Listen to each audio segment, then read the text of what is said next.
Good evening. I am Kinshasha Holman Conwill, Deputy Director of the National Museum of African American History and Culture.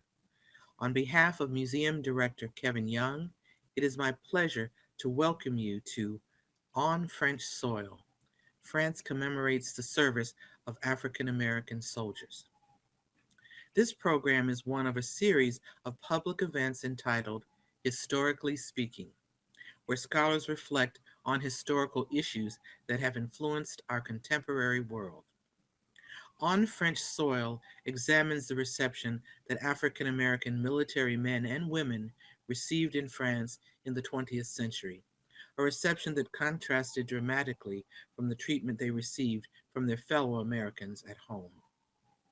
This program builds on the relationship existing for years now between the museum and the French Embassy in Washington, D.C. This collaboration allows us to draw on the scholarly and museum resources of both nations in paying tribute to the African American soldiers who served in France and the French people who acknowledged their sacrifices.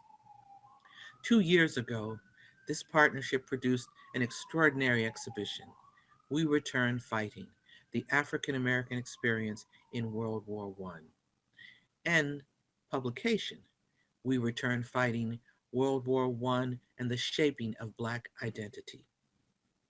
I want to thank Philippe Etienne, Ambassador of France to the United States, who wrote in the foreword to that book of the deep respect for African American troops on French soil.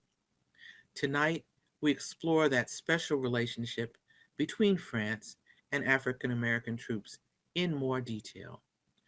Now, I am honored to introduce our partner in this exploration, Mr. Philippe Etienne, Ambassador of France to the United States.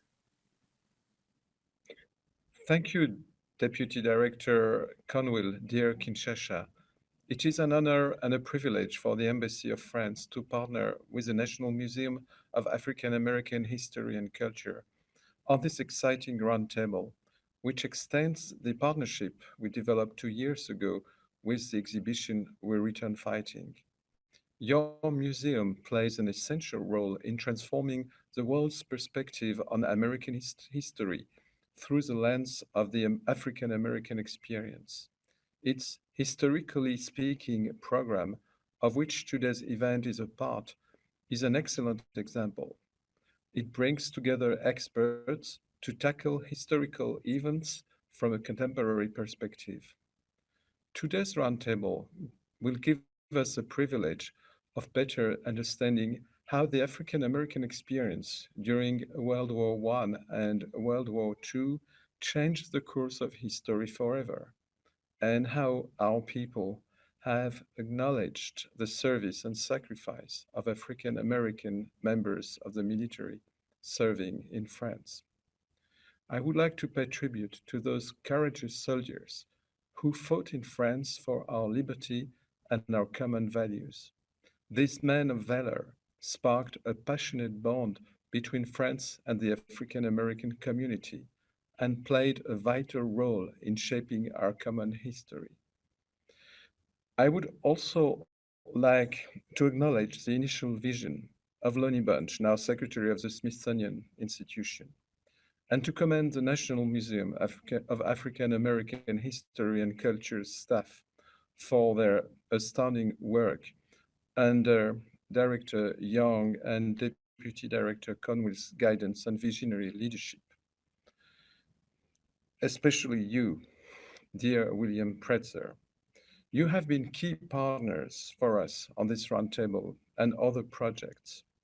I would like also to thank Krewasky Salter for moderating this event and all the experts who will share their knowledge with us. Senior Curator William Pretzer, I am now very pleased to give you the floor. Thank you, Mr. Ambassador. We are indebted to you for initially proposing this program. It has been a pleasure for me to work with the embassy staff, particularly Denis Cannell, cultural attaché, and higher education attaché Vincent Michelet. We are thrilled to bring together two French experts, Laurence Cossu-Beaumont and Andre Rakoto, and two American scholars, John Morrow Jr. and Krewasky Salter, to provide their insights into the deep relationship between African American soldiers and French culture. I wish to thank Deidre Cross, Director of Public Programs, and Leslie Walker, Program Lead, for incorporating this event into their dynamic educational series, Historically Speaking. For his mastery of the production design and technical details, I must thank Keith Madden, Director of the museum's Oprah Winfrey Theater. Finally, I want to acknowledge Deputy Director Kinshasha Holman Conwill for her steadfast confidence and sage advice in the planning of this program. As both Ambassador Etienne and Deputy Director Conwill have pointed out, this program is an extension of the collaboration's first exploration into the African American military experience in France during World War I and its impact on American culture. In addition, as Ambassador Etienne writes in the foreword to the book, We Return Fighting, quote, beyond their valor during the war, the presence of these soldiers on French soil forever marked the French cultural landscape. Tonight's program looks at that cultural landscape. Krewasky Salter, retired Army colonel and Ph.D. historian, was chosen to lead the first path-breaking project. Having received his Ph.D. from Florida State University, taught military history at the United States Military Academy at West Point, published a history of Black officers in the military, and curated the museum's inaugural exhibition, Double Victory, the African American Military Experience, Salter brings both passion and professionalism to his work. It was not a difficult decision to ask him to host this evening's program. It is my pleasure to turn the mic over to Krewasky Salter. Thank you, Bill, for that kind introduction. You are still a trusted colleague, and I am learning from you every day. Anytime you call, I will answer. And my dear mentor, Deputy Director Kinshasha, it is so painful during this pandemic to only see you virtually and talk to you by phone. I so dearly miss our weekly chats. But last but not least, Ambassador Philippe Etienne, you and your countrymen are the reason why tonight is possible.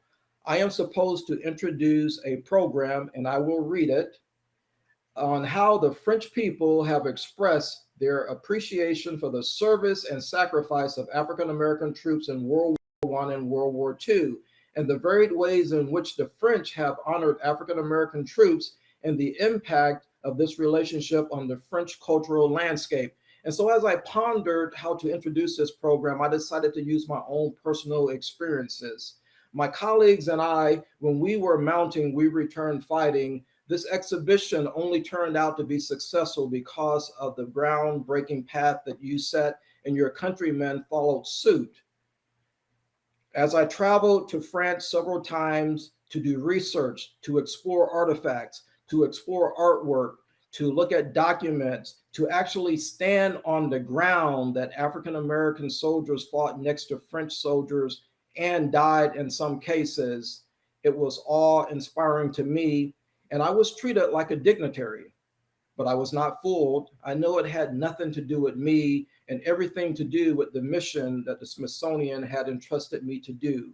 Everywhere I went, not only did people know the story of the American Expeditionary Force during World War I, they also knew the participation and contributions of the African American soldiers and what they left behind. And in the end, we were able to bring more than 35 artifacts back from France to the United States and put them on exhibition at the Smithsonian.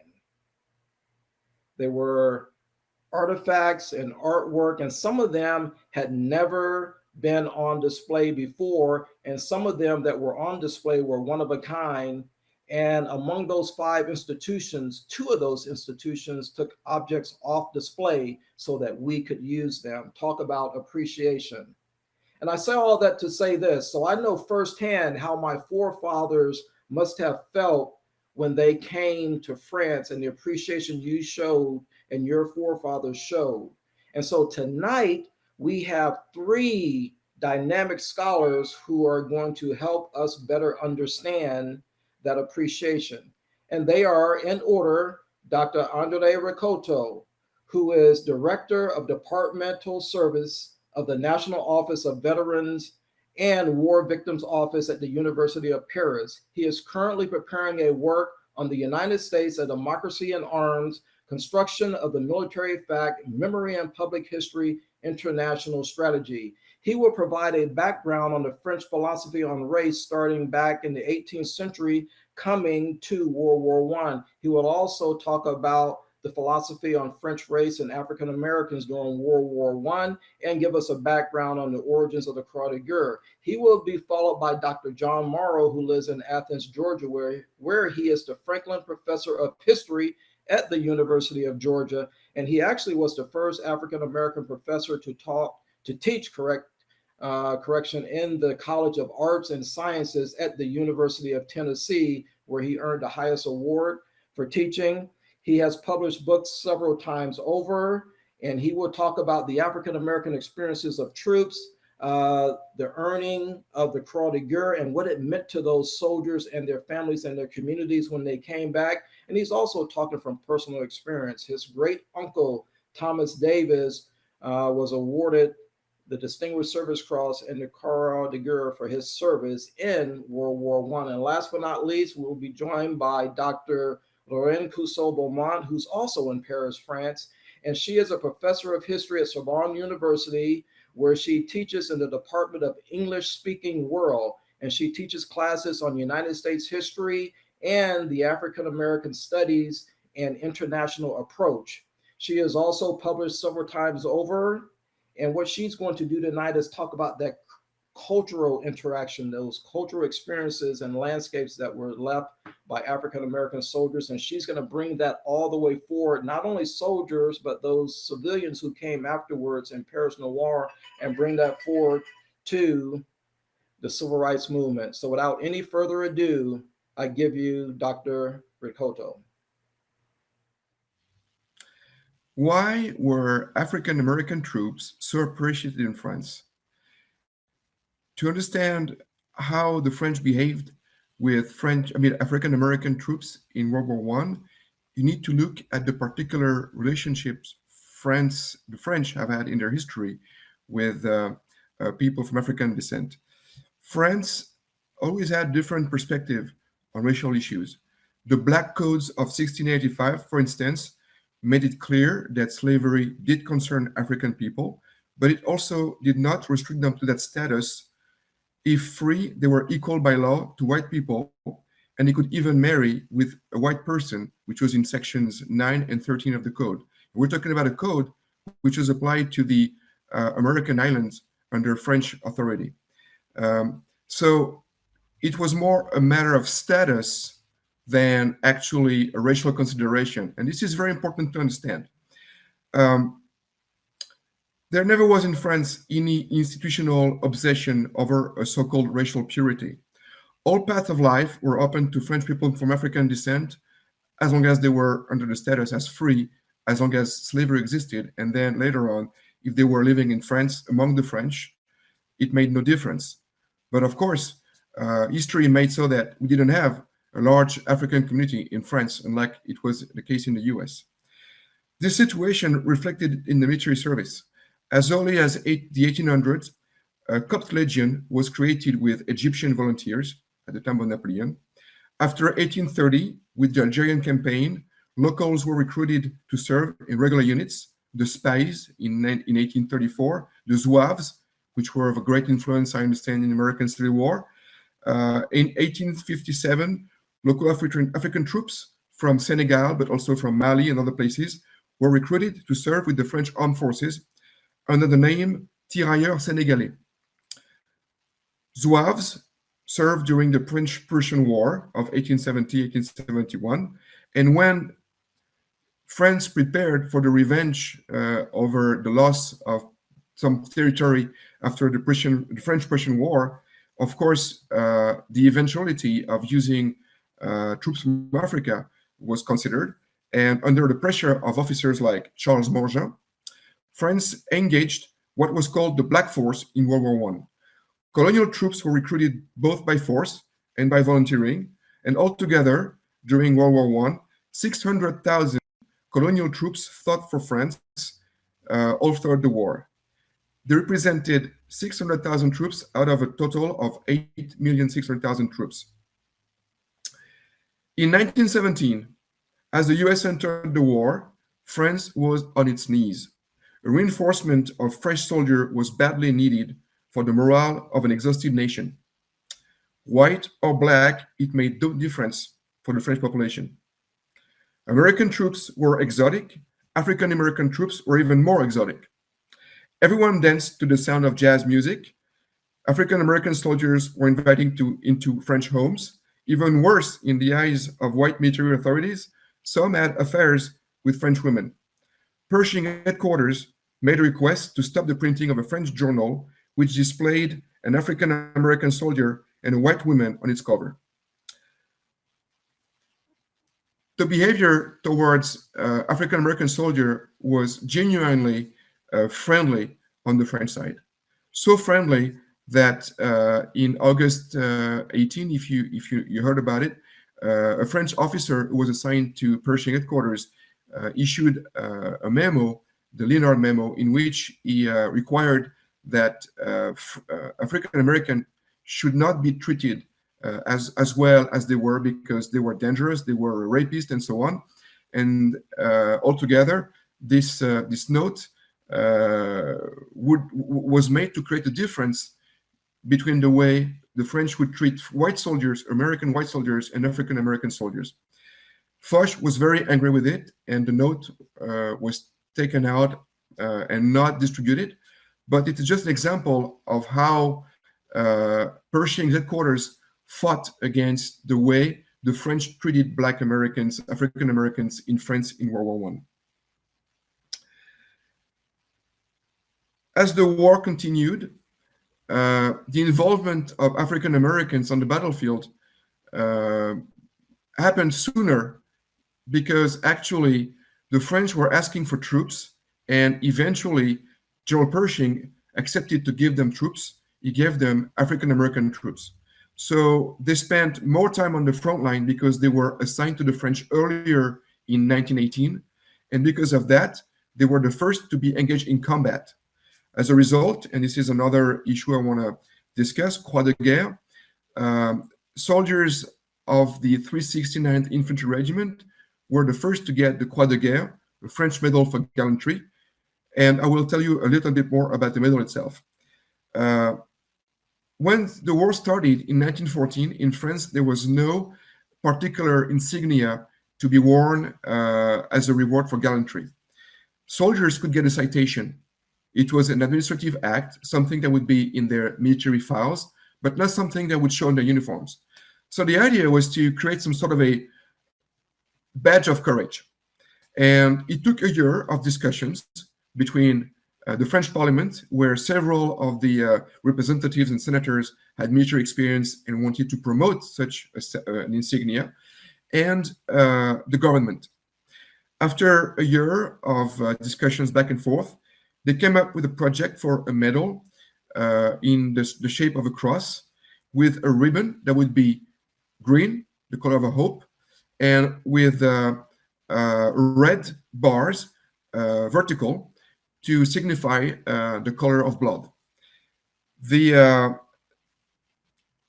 design was given to a French sculptor called Paul Albert Bartholomé, who came up with the final design of the cross. The decree of April 24, 1915, detailed how the Croix de Guerre would be awarded. It was designed for soldiers and sailors, French and foreign. It was in the decree. So it could be awarded to allies of the French on the battlefront. And the levels could be awarded differently if it was based on the citation at the level of a regiment or brigade, then it would be the ribbon would have a bronze star on it. If it was at the division level, army level, army corps level, army level, and each time a particular sign, a different color of star pinned on the ribbon would tell the difference. And when it was at the army level, then a palm would be applied on the ribbon. So all the different distinctions, the different levels made it possible for a soldier to be acknowledged for gallantry at the level of the general, for instance, commanding the corps, or the general commanding the army, which was a very high level. So the first American to get this award, Henry Johnson, in May 1918, after he was wounded 21 times and he had killed 2,000 Germans in a gallant action on the front line, which was a result of the 369th Infantry Regiment being assigned with the French, and as such, being one of the first American units ever to be on the front line. The 369th would gather probably the most number of medals of French Croix de Guerre during the whole war, because they spent almost 200 days on the battlefield. Because of the time they were assigned to the French until the end of the campaign, they were the unit that spent the most time on the battlefield on the American Expeditionary Force. To go back to the relationships between the French and African Americans and other soldiers of African descent, I would like to tell you a bit more about what happened after the war, or at least at the end of the war. When the war concluded, the American headquarters rushed to actually send back the African American soldiers to the United States so that they would not be involved in the post-conflict, I would say, parades and honors. There was a major parade in Paris in 1919, and of course the 369th and other regiments of the 93rd Division, which was the organic organization where the black outfits were assigned, was not in France anymore in order to participate that big parade, in which French colonial troops were, of course, invited to parade down the Champs-Élysées.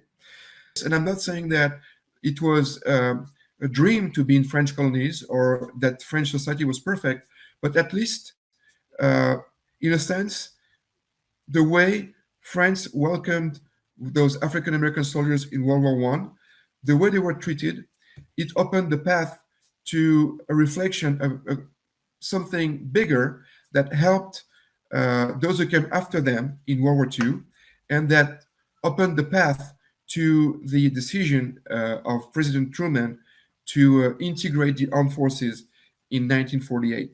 I think it's interesting to note that French and American history is very often shared and common, and somehow for the advancement of African Americans and African French soldiers, the experience of the 20th century is somehow a common history. Thank you very much. It's an honor and pleasure for me to be with you today, the day before Thanksgiving. My name is John H. Morrow, Jr. I'm Franklin and Say Professor of History at the University of Georgia, and I specialize in the history of the First World War. My great-uncle was awarded a Distinguished Service Cross and a French Croix de Guerre for valor during that war, at the Battle of Pinaville in 1918. And so my remarks today come from someone who is not just historically connected, but personally and intimately connected to the African American experience in the First World War and to the French experience more broadly in the First World War. I'd like to begin by thanking our French allies, our French comrades in arms, for giving African American soldiers in the First World War the opportunity to demonstrate that they were equal to any group of men as combat soldiers on the front lines of the First World War. The American Expeditionary Forces, because of the extreme racism in the United States, were not prepared to do that. And so the 92nd Division that fought in the American Expeditionary Forces was deployed late, pulled together very late, inadequately equipped, and sent to the front lines with the expectation that the division would fail. Although it did not, its officers attempted afterwards to demean it and denigrate its performance. For the men who fought in what was called the 93rd Provisional Division, which was actually 4 separate African-American regiments officered by white men, the experience was very different. The first of those regiments, the 15th New York National Guard, then known as the 369th Infantry Regiment, colored, and known now to history as the Harlem Hellfighters, who just received a Congressional Gold Medal now in 2021 for their outstanding performance in World War I. Were fortunate because when they arrived on January 1st, 1918, the commander of the French Northwestern Front, Philippe Pétain, General Philippe Pétain, the lion of the First World War, told his colleague, General Pershing, that he understood that there was a regiment of African-American soldiers that had just arrived, and there would be 3 more of them coming, and that he wanted them for the French army, since Pershing refused to give him any other soldiers, and Pershing assented. And what the French did was immediately took the men who were at that time doing work on railway lines, even though they were a National Guard regiment who had volunteered to fight, brought them into the French army, paired them with a French regiment behind the scenes, and trained them to become combat infantry, wearing blue helmets, which is the insignia to this day of the 93rd Division, the Blue Helmet Division. And they trained with this other French regiment. And the fascinating thing is that their commander, Colonel Bill Haywood, was amazed at how well the men paired off and got along. The French commander, General Le Gallais, had informed his men, "Oh, please remember, these are men from one of the most civilized cities in the world, undoubtedly not as civilized as Paris, but New York was pretty civilized." And Haywood noticed that his men and the French soldiers were constantly walking around arm in arm, gesturing, talking, and he kept thinking, I don't understand how they communicate because my men don't speak French and they don't speak English well. They managed to create pidgin French and English to communicate very well. The bonding was complete. The French officers invited 2 of his African-American officers who spoke French to join them in the French mess, which was an honor accorded to few people. And then when they went to the front lines, the Americans were grateful to have been assigned to the French army because they realized, unlike other larger American divisions, they were going to go into combat well-trained and up-to-date, well-equipped by the French. And as a consequence, the 369th achieved the best record of any American regiment in the First World War. It was 191 days at the front because the French had no men to spare. And in their divisions, as part of a French division, that was the way you deployed. They never lost a foot of ground to the enemy.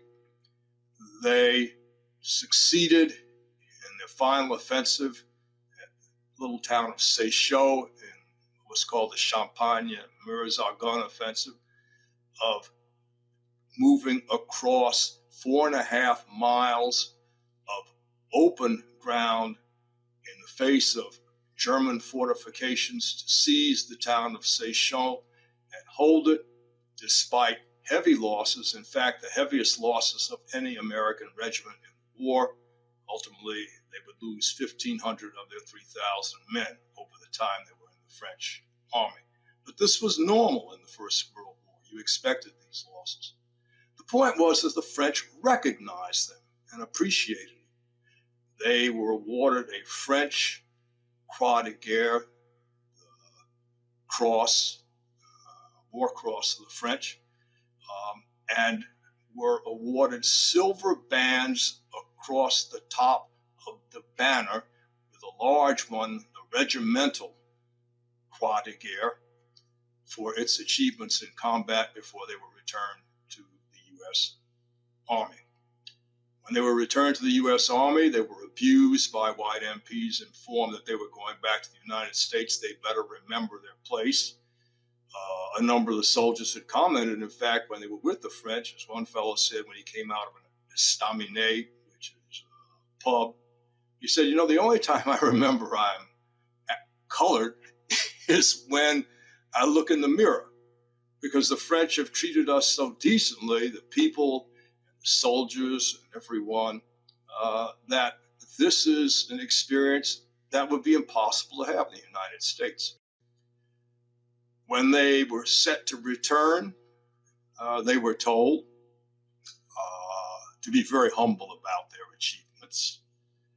In particular, not to wear the uniform when coming home, especially in the South, because they might be lynched, although not everyone was informed of that in time. And so they came home. At least the 369th got a segregated march up Fifth Avenue in New York. But as it turned out, many of the other American soldiers coming home returned. In fact, 10 of them returned to be lynched in the South for coming home in their uniforms. Others returned in what was called the Red Summer, in which there were over 50 race riots and massacres, culminating, starting in 1919 and culminating in the Tulsa Race Massacre of 1921. To teach African Americans that whatever they had achieved in World War I was irrelevant, that their second-class status as American citizens, a status that they had fought to revise and hoped to earn first-class civilian status and rights as they should have, that status was not going to be coming. At the same time, it's worth it to remember that treatment by the French stuck with them. The awards could not be taken away. In fact, my great uncle returned to the United States in December and came back home to Washington in February of 1914, finally, and 1919, and actually arrived in the middle of the Washington race riot. Was so angry he left his medals and his Colt 45 with his younger brother, because he said, this is what I get for fighting for my country. He said, I'm leaving the country. He came back about 5 years later, worked in the post office until he died young, at the age of 34, from the after effects of the war. The interesting aspect of the treatment was that the French military chargé d'affaires, in other words, the French representative in Washington, was the one person who objected in writing to the treatment of the African American soldiers. He was horrified that they could not return home in uniform. As he pointed out, everyone who had fought for France was allowed to do that. They had pride in it, show their medals, and he was just appalled that the whole thing, the notion that you should be humble and so on. And I think his words ring with me even today, because the outrage that he expressed was, in many respects, the outrage that I still feel. That here these men had given their all, including their lives, and the country that appreciated that life and those wounds that they had given most was the French, and acknowledged them most, not the Americans. It's also worth it to notice an important footnote that the French Air Service actually contained the first African American man to fly combat in the First World War, Eugene Bullard, who had fled Columbus, Georgia for fear of being lynched many years before the war, loved France, wanted to get there, got there in August 1914, promptly joined the French Foreign Legion, fought, was decorated, wounded at the Battle of Verdun, then joined the Air Service, ended up in a SPAD, which was their best fighter, a SPAD squadron, flew for a time, but then the French had to remove him from the air because when the American Air Service arrived, and the Air Service in the United States was not accepting African Americans, they said, you've got to get him out of the air, and the French did so because of their allies. But Bullard stayed in France after the war, married a French woman, had 2 children, and then in 1939, promptly joined the French army again, was wounded in 1940, came home, ended up as a bellhop and actually an elevator operator in New York until Charles de Gaulle came to New York City on a visit many, many years later and invited Bullard to the French embassy for a magnificent dinner at which he personally awarded Bullard the Chevalier de la Légion d'Honneur, a Knight of the Legion of Honor. And Bullard was invited back to Paris to be one of 3 men to relight the flame of the unknown soldier under the Arc de Triomphe. That says it all. Thank you. African American soldiers brought to France more than victory in the First World War and more than liberation in the Second World War. They genuinely shaped French cultural life. With the trajectories of African American soldiers who came to France to fight for other people's freedom, a new page was turned. While African Americans had visited Paris in the past, the war ushered in a new experience, a collective experience of personal freedom for Black soldiers, an experience they would bring back home to change African American history in the US, and also one that would leave its mark on the City of Light, as scholars have evidenced when they told the story of Paris Noir, or Black Paris. Among the Black soldiers of the First World War, the example of the 44-piece jazz band of the 396th Regiment stands out, an ensemble led by musician and composer James Reed Europe, who had been the first to bring back Black music to Carnegie Hall in the 1910s. After combat ceased, Europe and his musicians toured France in a series of concerts where they introduced French audiences to jazz to ultimately triumph in the prestigious theater of the Champs-Élysées. In a sense, there was an encounter through music and performance between the melodies of jazz that expressed the depth of the souls of Black folk, as W.E.B. Du Bois famously wrote, and a wounded, mourning, devastated French people. This encounter was a mutual discovery in dire times of war, and a special relationship formed then, characterized by the bravery of Black soldiers in the war, the warmth of the French welcome, and the shared social life of the after-combat month, when American doughboys contributed to the social and artistic life of France while waiting to be sent back home. Du Bois, again, wrote in 1919 about African Americans, I quote, "They will ever love France," unquote.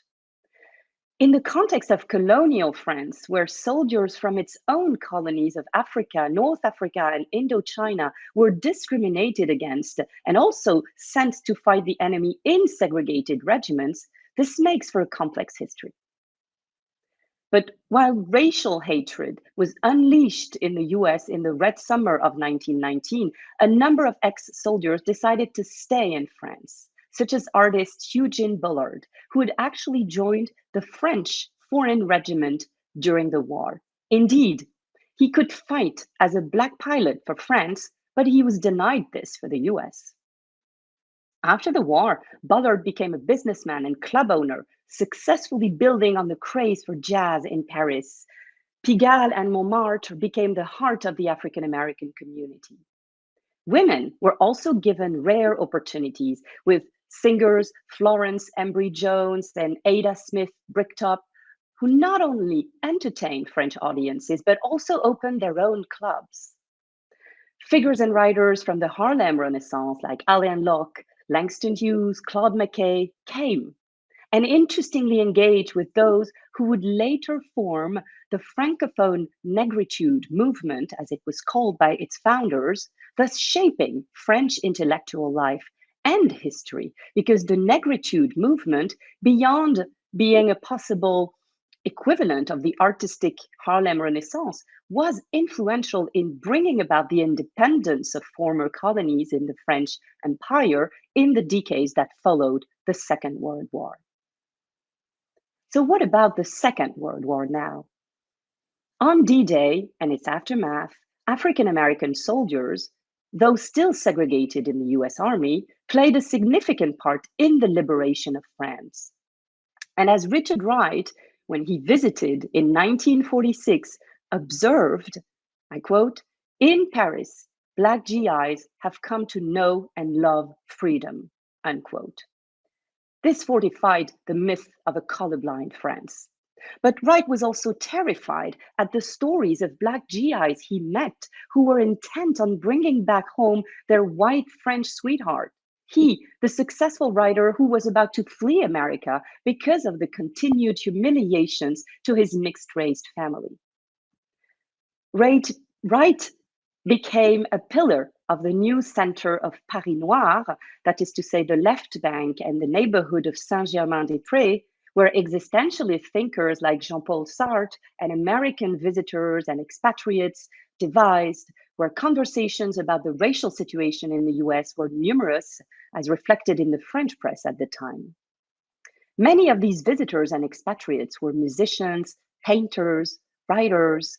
The French public craved for these artists, and many of them not only found inspiration in a freer environment, such as writer James Baldwin or painter Beaufort Delaney, but they also found a market for their careers. Most French, to this day, recognize the book cover of an incredibly popular crime fiction collection called The Série Noire, for which Chester Himes was a leading contributor, meeting fame and fortune through his French publishing. Among African American soldiers, one outstanding American had fought within the French resistance and joined General de Gaulle, the leader of Free France in North Africa. Josephine Baker. Josephine Baker risked her life as a spy who used her celebrity and access to collect intelligence and smuggle documents. In the Roaring Twenties, the French public had turned Josephine Baker into the first international Black icon. And the legacy of Josephine Baker is such in French history and French culture that she has been admitted to the Pantheon, where the French Republic honors the great men and great women of the nation's past. This is a testimony to a form of intimacy between African American figures and the French people and culture, a relationship that was formed on French soil and that was reinforced in the wake of Black soldiers' presence on the occasion of 2 world wars. Now, of course, in those years, France was by no means exempt from racism and discriminatory practices, and to this day, the nation keeps reflecting on and sometimes disagreeing about its colorblindness, its racial diversity, its welcoming nature to minorities and exiles. But the legacy of what African American soldiers brought to the French lives on, with Josephine Baker, an African American musical artist whose modernity was unveiled on stage in Paris in the 1920s, a resistant to Nazi rule in the 1940s, and a civil rights activist who spoke alongside Martin Luther King Jr. at the 1963 March on Washington. Lieutenant Josephine Baker, now viewed as embodying the values of a country like France.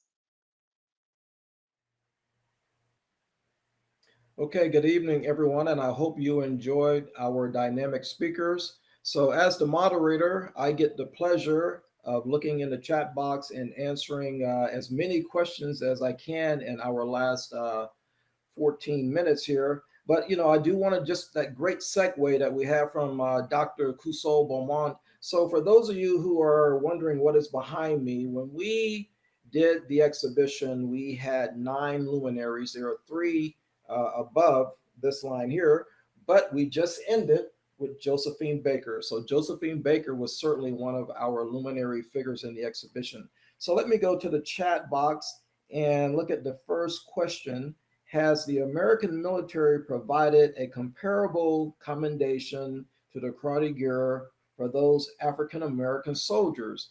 And so the answer is yes. And so to be clear, there was only one American official award when World War I started. That was the Medal of Honor. The Distinguished Service Cross and all of the other awards in what we call the military pyramid came after World War I. And so let me explain what I mean by yes.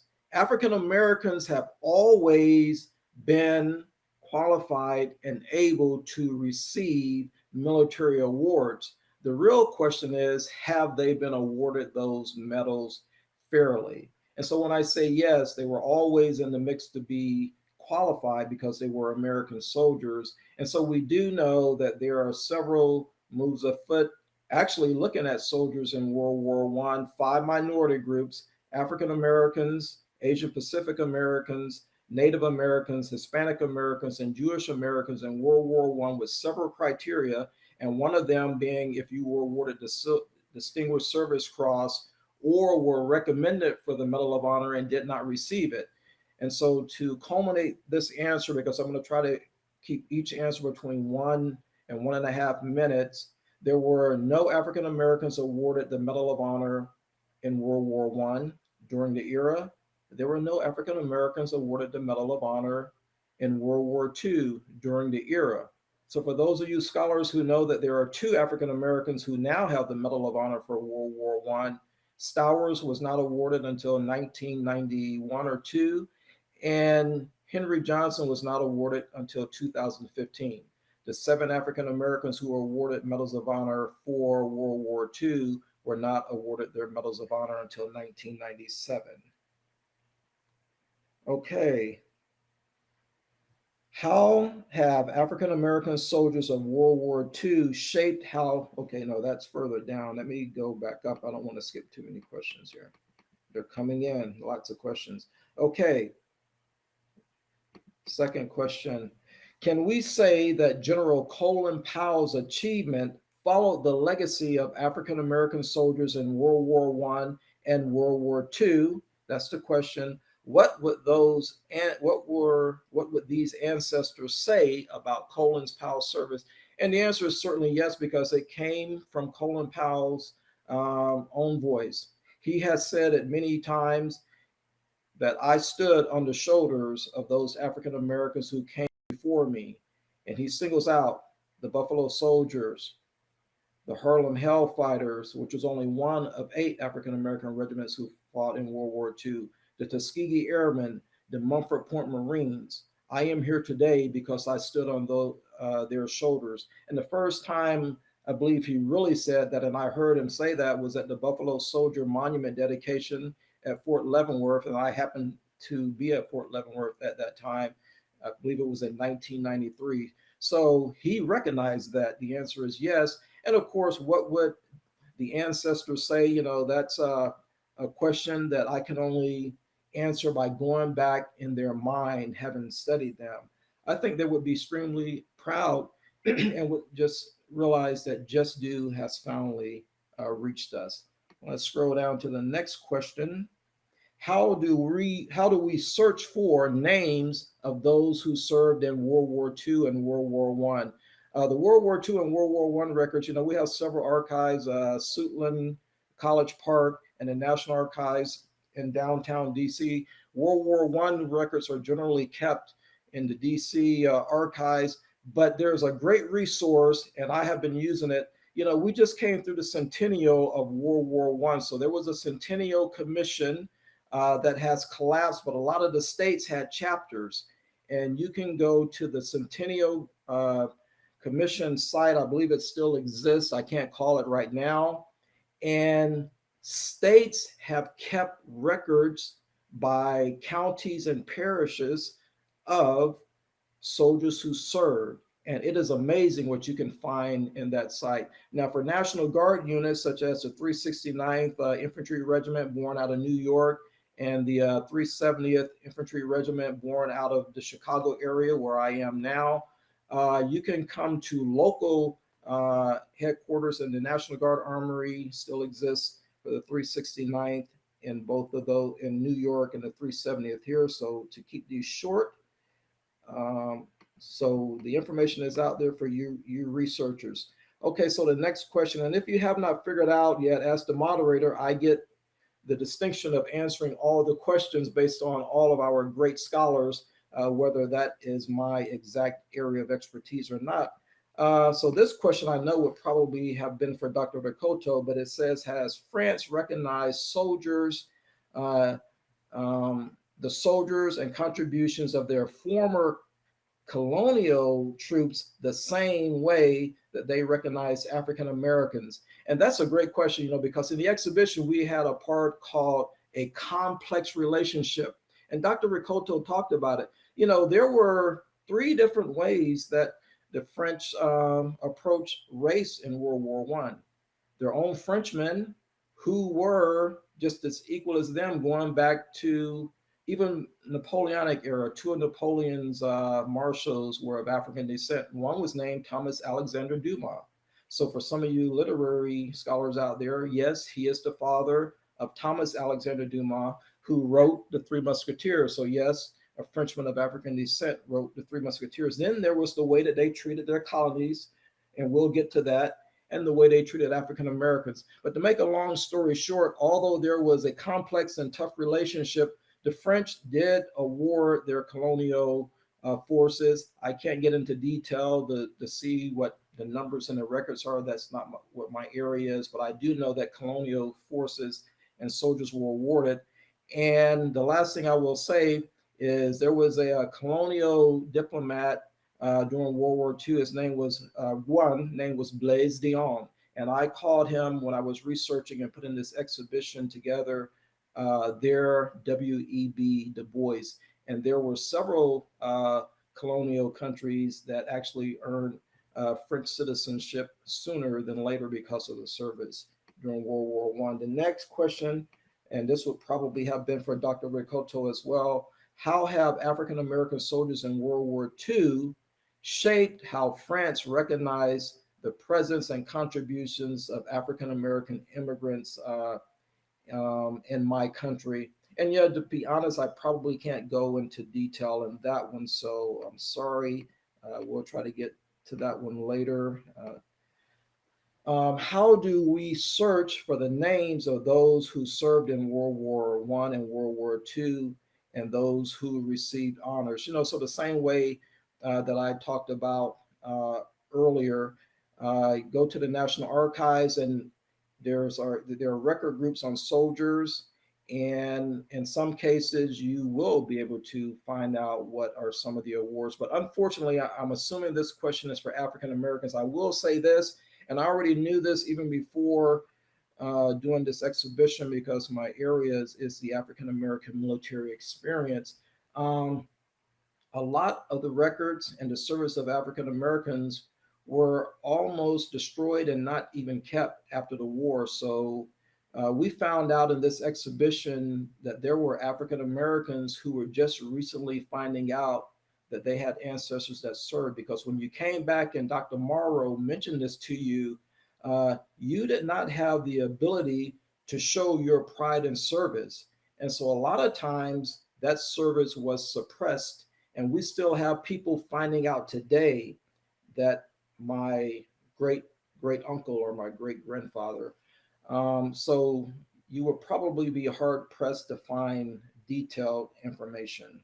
Okay, this question: how can we connect African Americans to World War One to the Civil Rights era? That is a great question. I love it, and that's the segue because that has always been my conclusion. My conclusion is that the World War One generation planted the seeds for the World War II generation who executed the civil rights movement.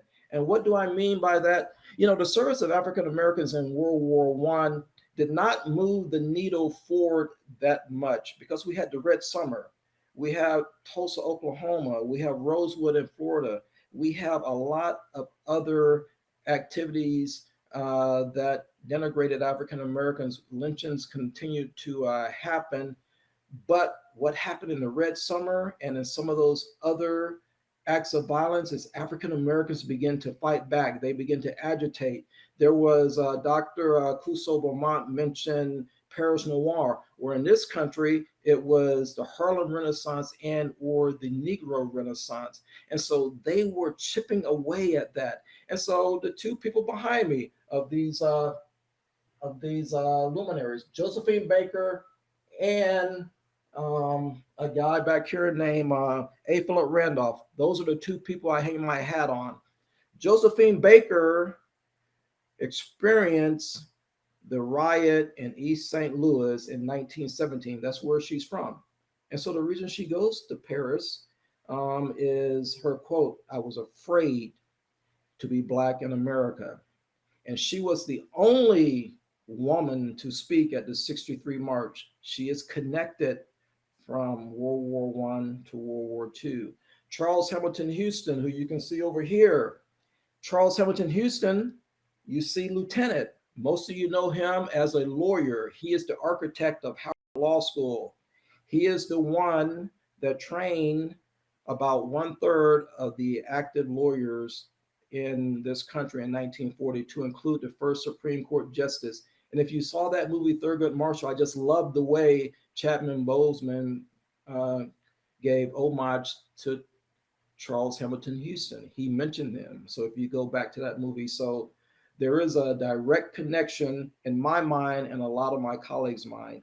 So the last question is final thoughts on what this exhibition meant. Well, I think Deputy Director Kinshasha said it best, as did Ambassador Etienne.